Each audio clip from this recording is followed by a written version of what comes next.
poverty, and a family that remembers its roots.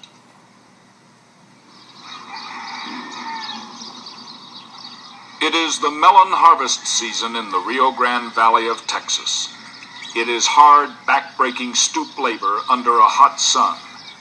But many here don't even have that.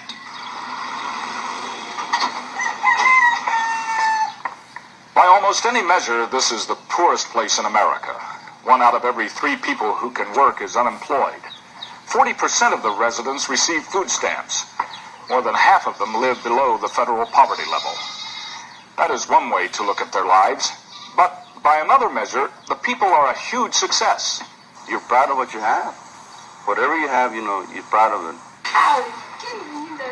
Like many other poor people here, Julio and Jesus Saenz, who once worked in the fields themselves, are proud of what they've done. They've reared a family, and what a family.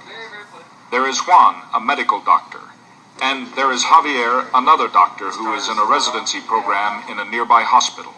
They've taught me that if you work hard, especially my father, if you work hard, you can be happy, you can have a happy family life, and you can be proud of yourself.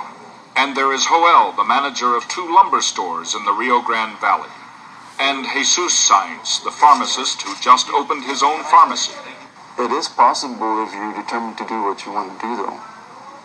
Because it's available, though. It's just a matter of putting out yourself to do it, though. And Julio, the supervisor for mathematics in the Rio Grande City school system. We did it with our parents not giving us very much but love, but very little financial help. And Eduardo, who's working in a melon packing plant this summer to help pay for his senior year in college. They didn't want us to go out in the fields and suffer like they did. They worked hard to support us. The work ethic is strong in Starr County, where there is no shame in being poor. People will take almost any job. For the Saenzes, hard work, strong family ties, loans, and grants help see them through. For them and for others here, the old verities of education and hope are still alive. Julio Saenz Sr., born to farm work, still is at his job of the past 30 years as a grocery store clerk. He and his wife sent 6 sons to college and are breaking the chain of poverty here. The Saenzes are a family and they stick together. None of them thinks of leaving this impoverished area. I can sympathize with all these people, and I was where most of these people here were at one time, and I just thought coming back and working hard, I'd be able to give them first-class medicine and something that they deserve. What do you think you owe your mother? I owe everything.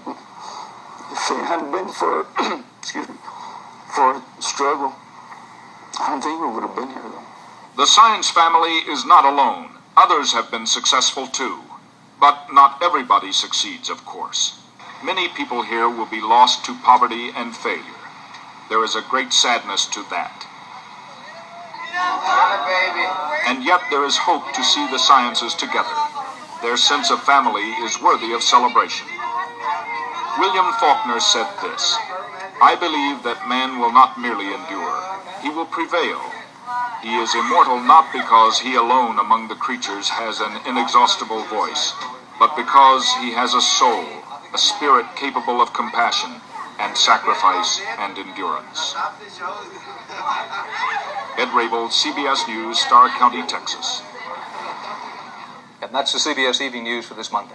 Dan Rather reporting from New York. Thank you for joining us. Good night.